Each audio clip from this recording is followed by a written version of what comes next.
पिछले 2 ढाई हजार वर्षों की अपनी पराजयों को पलायनवादी ढंग से ढकने की हिंदू कई तरह से कोशिश करते हैं।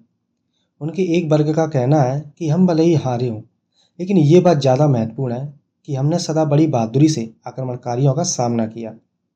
इसलिए हम पर मुस्लिम आक्रमक 636 ईस्वी से हमले करने के बावजूद 1206 ईस्वी में जाकर कहीं दिल्ली में सल्तनत कायम कर सके और हम पर केवल 500 साल राज्य कर सके। और औरंगजेब 1707 ईस्वी में मर गया। ये अपने आप में एक मजाक वाली बात है। सवाल ये है कि अगर हिंदू वास्तव में बहादुरी से लड़े तो पहले 550 साल लड़ते ही क्यों रहे? इस दौरान आक्रमणकारियों का मुंह क्यों नहीं तोड़ सके? और बाद में 500 साल गुलाम क्यों रहे? औरंगजेब की मृत्यु की तिथि बताने मात्र से बहादुरी सिद्ध नहीं हो सकती। उसे किसी हिंदू ने नहीं मारा और ना ही उसकी मृत्यु एक दो दिन में हुई। 49 वर्ष राज्य करके मरा, और वो भी स्वाभाविक मृत्यु से। उसके बाद भी ये बात खत्म नहीं हुई। मोहम्मद गौरी के समय से लेकर 1857 के विद्रोह तक, यानी औरंगजेब की मृत्यु के 150 वर्ष बाद तक दिल्ली के सिंहासन पर हमेशा कोई ना कोई विदेशी मूल का मुसलमान शासक ही बैठा। और जिस 1206 ईस्वी की बात की जाती है, तब से 1290 तक दिल्ली के सिंहासन पर जो भी बैठे वे या तो खुद गुलाम थे या फिर गुलाम शासकों की संतानें थी। सिकंदर ने जब 327 ईसा पूर्व में भारत पर हमला किया तो तक्षशिला के राजा आम्बी ने उसके पास दूत भेजकर आत्मसमर्पण कर दिया और उसकी सेनाएं आक्रमणकारी के पक्ष में लड़ी।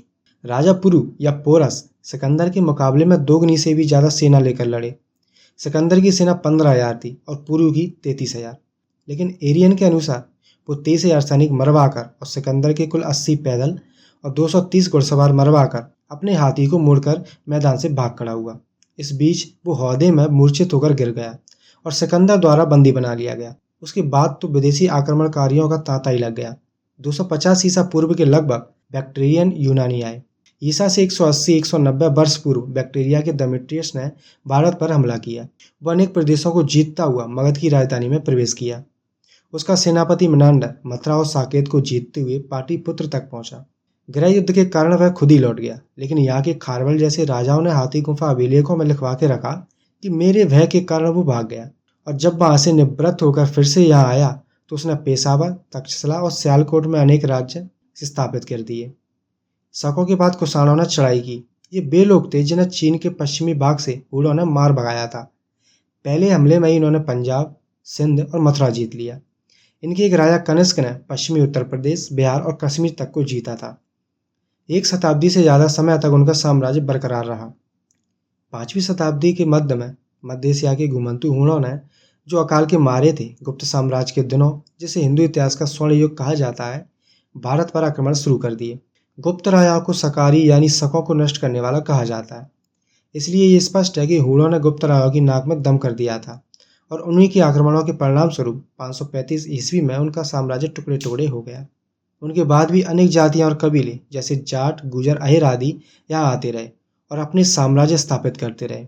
गुजरों ने गुजरात को अपना नाम दिया और अहिरों ने भी अपना विशाल साम्राज्य खड़ा किया। 653 ईस्वी में अरब सेनापति अब्दुल रहमान आया और उसने काबुल को जीत लिया और काबुल पर कर थोप दिया। 692 ईस्वी में नए अरब सेनापति अब्दुल्ला ने काबुल पर धावा बोला और हिंदू राजा को फिर से वार्षिक भेंट चढ़ाने के लिए राजी होना पड़ा। 712 ईस्वी में 17 वर्षीय मोहम्मद बिन कासिम ने सिंध पर चढ़ाई की और न केवल उसे बल्कि ब्राह्मणवाद, आलौर, मुल्तान, कन्नौज आदि को भी जीत लिया। इतना ही नहीं, कासिम ने 17 वर्ष से अधिक उम्र के उन सब लोगों को कत्ल कर दिया जिन्होंने मुसलमान बनना स्वीकार नहीं किया था। 10वीं शताब्दी में तो काबुल हमेशा के लिए हिंदुओं से छिन गया। जब जयपाल को और कोई चारा नहीं दिखाई दिया तो उसने संधि की बातें शुरू की और तुर्कों ने हमला करके विजय प्राप्त की।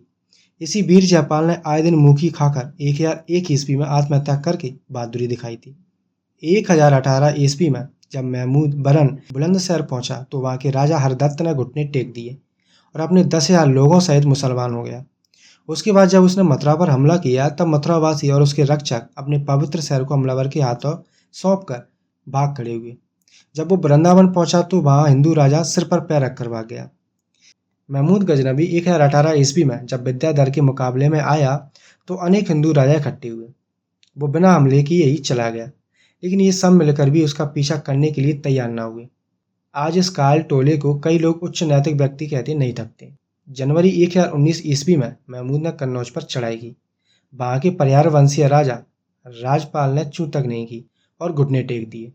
वो यहाँ से गजनी को लौटते समय 30 लाख दिरहम, 55,000 दास और 350 हाथी लूट कर ले गया। 1192 में दूसरी बार तराइन के मैदान में पहुंचने से पहले गौरी ने पृथ्वीराज के संधि के प्रस्ताव के उत्तर में लिखा था कि मैं संधि के विषय में अपने भाई से पूछकर सूचित करूंगा। इतने से ही संतुष्ट हुए राजपूत सैनिक कानों पर जनेऊ टांगकर और लोटे उठाकर शौच के लिए चल पड़े। कुछ स्नान करने और संध्यावादन आदि में लग गए। इतने में गौरी ने हमला कर दिया और नंग दड़ंग राजपूत मरते कटते गए। सुबह स्नान संध्या आदि किए बिना भोजन करना तो एक और मुंह झूठा करना भी हिंदू धर्म के मुताबिक हराम है। इसलिए राजपूत भूखे बटेरों की तरह ही लड़ते रहे। लेकिन भूखे बटेर आखिर कब तक लड़ते? अगर धर्म आड़े ना आता तो सैनिक युद्ध क्षेत्र में कुछ ना कुछ खा पीकर तरोताजा हो सकते थे।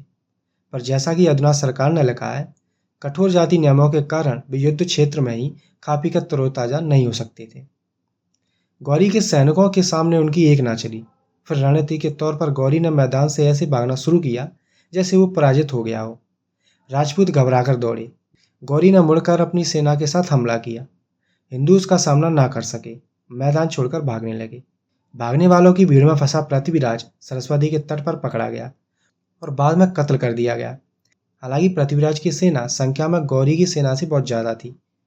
गौरी की सेना 1,20,000 की थी, जबकि पृथ्वी के पास 2 लाख घुड़सवार, 3,000 हाथी और लगभग 150 राजपूत सरदार थे। पृथ्वीराज की मौत का बदला लेने के लिए उसके अनुज हरिराज ने योजना बनाई। लेकिन जब उसे पता चला कि गौरी पहले की अपेक्षा ज्यादा शक्तिशाली हो गया है, तो हरिराज ने युद्ध करने की जगह आत्महत्या कर ली। 1197 ईस्वी में ऐबक ने गुजरात पर हमला किया। उसकी सेना रात के अंधेरे में आगे बढ़ी और सुबह ही उसने चालुक्य सेनाओं को घेर लिया, जो शायद अभी शौच, संध्या वंदन आदि के चक्कर में ही पड़े थे। 1197 ईस्वी में मोहम्मद गौरी के एक सेनापति मोहम्मद बिन बख्तियार खिलजी ने 18 घुड़सवार, कुछ के मुताबिक 200 घुड़सवार लेकर बिहार और बंगाल पर चढ़ाई की। उसने इस थोड़ी सी सेना से न केवल बिहार और बंगाल को जीता, बल्कि उद्दंडपुर के हजारों बौद्ध भिक्षुओं को भी तलवार के घाट उतारा। कहीं भी उनका बाल बांका नहीं हुआ। 1221 ईस्वी में चंगेज का अपने शत्रु जलालुद्दीन का पीछा करते हुए भारत आया। फिर भी उसके आने और लौटने के रास्तों में खून के नाले बहे और बेशुमार गांव जले। 1398 में तैमूर लंग भारत की तरफ आया। इससे चारों तरफ आतंक छा गया। भगवत शरण उपाध्याय ने लिखा है, अगर तैमूर लंग से डरकर भाग रहे लोग रुककर उसकी सेना पर केवल गिर पड़ते तो वो पिस गई होती। तैमूर लंग ने 1 लाख लोगों को कैदी बना लिया और जब दिल्ली में सुल्तान के साथ मुठभेड़ के समय उसे उन कैदियों की निगरानी करना व्यर्थ जान पड़ा, क्योंकि इससे उसके सैनिक लड़ाई के लिए कम पड़ रहे थे, तब उसने सैनिकों को उनकी निगरानी के भार से मुक्त करने के लिए आदेश दिया कि इन कैदियों को कत्ल कर दिया जाए। देखते ही देखते 1 लाख कैदी कत्ल कर दिए गए। इतना ही नहीं, वो मुल्तान और दिल्ली को लूटते हुए मेरठ और हरिद्वार भी पहुंचा। रास्ते में गांव जलाया और जनता को तलवार के घाट उतारा। इसके बाद वो जम्मू की तरफ मुड़ा। वहां के राजा ने अपनी प्रजा सहित इस्लाम स्वीकार कर लिया। जब कश्मीर के राजा ने तैमूर लंग को आते सुना तो उसने भी इस्लाम स्वीकार कर लिया और बहुत सी भेंटें अर्पित कर अपनी जान बचाई। विजय के डंके बजाता हुआ तैमूर लंग समरकंद को लौट गया। 1525 ईस्वी में राणा सांगा ने बाबर को दिल्ली पर हमला करने के लिए आमंत्रित किया। उसे युद्ध में अपनी ओर से सब तरह की सहायता देने का भी आश्वासन दिया। ये दूसरे के द्वारा मारे गए शिकार को हड़पने के समान था, क्योंकि महावीर राणा सांगा ने सोचा कि इब्राहिम लोदी को बाबर जरा हल्का कर जाए तो बाद में वो दिल्ली को आसानी से हथिया लेगा। उसके बारे में प्रचलित अनेक दंत कथाओं के बावजूद उसमें इतनी शक्ति बिल्कुल नहीं थी कि वो लोदी पर हमला करके उसे हरा सकता। 1527 में जब इस तथाकथित अद्वितीय वीर को बाबर के साथ लड़ना पड़ा तो वो बाबर की सेना से लगभग 7 गुना ज्यादा सेना लेकर गया। मेजर एल्फ्रेड डेविड ने लिखा है कि राणा सांगा के साथ खुद के 1 लाख सैनिक थे, जिसमें अधिकांश घुड़सवार थे। उसके साथियों में सलाउद्दीन के पास 30,000, बागड़वाले रावल उदय सिंह के पास 12,000, मैदिनी राय के पास 12,000, हसन खां मेवाती के पास 12,000, इतार वाले मोरवेल के पास 4,000, नरपत हर के पास 7,000, कच्छ वाले सन्नब्बी के पास 6,000, धर्मदेव के पास 4,000, वीर सेन के पास 4,000 और मोहम्मद खान के पास 10,000 घुड़सवार थे। इस प्रकार हिंदुओं द्वारा बतलाई गई शक्ति के अनुसार उनके पास लगभग 2,01,000 सैनिक थे और 1,000 हाथी इसके अलावा थे। इसके विपरीत बाबर की कुल ताकत, जिसमें उसके साथियों की संख्या भी सम्मिलित थी, तोड़ मड़ोड़ कर बंदूकों और तोपों सहित 30,000 सैनिकों की थी। फिर भी सांगा बाबर का सामना ना कर सका। अनेक सैनिकों को मरवाकर वो खुद मैदान से भाग खड़ा हुआ। यदि जल्दी अंधेरा ना होता तो बाबर के सैनिक उसे अवश्य पकड़ लेते। 1662 में अंबर या जयपुर के राजा बिहारी लाल ने बिना तलवार और ढाल उठाए अकबर के आगे घुटने टेक दिए और अपनी बेटी का निकाह उसके साथ कर दिया।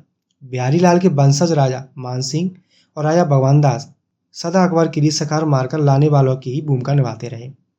1568 ईस्वी में जब मेवाड़ पर आक्रमण करके उसकी राजधानी चित्तौड़ को अकबर ने घेर लिया तो राणा उदय सिंह प्रतिरक्षा का कार्य जयमल और फत्ता को सौंपकर खुद अरावली पर्वतों में जा छिपा। 26 जनवरी 1568 को जयमल को मारकर अकबर ने चित्तौड़ जीत लिया। मारवाड़ का शासक चंद्रसेन इनसे भी ज्यादा बहादुर निकला। उसने अकबर के दरबार में जाकर खुद आत्मसमर्पण किया। बीकानेर, जैसलमेर, जोधपुर आदि राज्यों के वीर राजपूत राजाओं ने भी आत्मसमर्पण कर दिया। बीकानेर के राजा कल्याणमल और जैसलमेर के रावल हर्राय जैसे जिन लोगों के यहाँ अविवाहित लड़कियां थीं, उन्होंने भी अंबर के बिहारी मल का अनुसरण करके उन्हें अकबर की भेंट चढ़ा दी। 1761 में नादिर शाह का सेनापति अहमद शाह अब्दाली सेना लेकर पानीपत के मैदान में जा डटा। उसके मुकाबले के लिए मराठों की सेना में गायकवाड़, सिंधिया, होलकर और भरतपुर के राजा सूरमल आए। लेकिन हुआ क्या? सदाशिवराव काम आया, इब्राहिम घायल हुआ, सिंधिया घायल होकर भाग गया, पेशवा की गम से मौत हो गई और अब्दाली की विजय हुई। वे औरतें जिन्हें घुमाने फिराने और तीर्थ यात्रा के लिए मराठे साथ लेकर आए थे, अब्दाली को एक साथ मिल गईं और दासियों का जीवन जीने और बाजारों में बिकने को विवश हुई। मतलब अपने देश से मार भगाए गए दल यहाँ आक्रामकों के रूप में आए और साम्राज्यों के अधिकारी बने। अपने देश में भूखे मरते और अकाल पीड़ित लोग यहाँ आकर शासक बने। कई आक्रमणकारी तो यहाँ पर बार बार हमला करते रहे। 18-18 घुड़सवार सारे के सारे प्रांत को रौंदते रहे। 17-17 साल के लड़के उनका नेतृत्व करते रहे। अगर इस सब के बावजूद हम बहादुरी से लड़े तो कायर और रणछोड़ किसे कहा जा सकता है? क्या यही हमारी बहादुरी थी कि ना किसी आक्रामक का मुंह तोड़ा जा सका, ना ही देश की रक्षा कर सके? जब लाखों निर्दोष नर नारियों, बच्चों, बूढ़ों के खून को पानी की तरह बहने से नहीं रोका जा सका तो बहादुरी कैसी? इसलिए ये कहना बेकार है कि हम आक्रमणकारियों का सामना बहादुरी से करते रहे। ये बहादुरी की डींग है अपने मुंह मियाँ मिट्टू बनने की बचकाना कोशिश है, जो कदम कदम पर मिली पराजयों से उपजी अपनी भावना को छुपाने के उद्देश्य से की जा सकती है। क्या हार को जीत और पिटने को बहादुरी कहने मात्र से इतिहास की हार है जीत और पिटाई बहादुरी बन जाएगी? इसलिए आवश्यकता है इतिहास के सही विश्लेषण और अध्ययन की, ताकि पिछली कमजोरियों और गलतियों से सबक लेकर हमारा समाज अपनी वर्तमान चुनौतियों का साहसपूर्वक सामना कर सके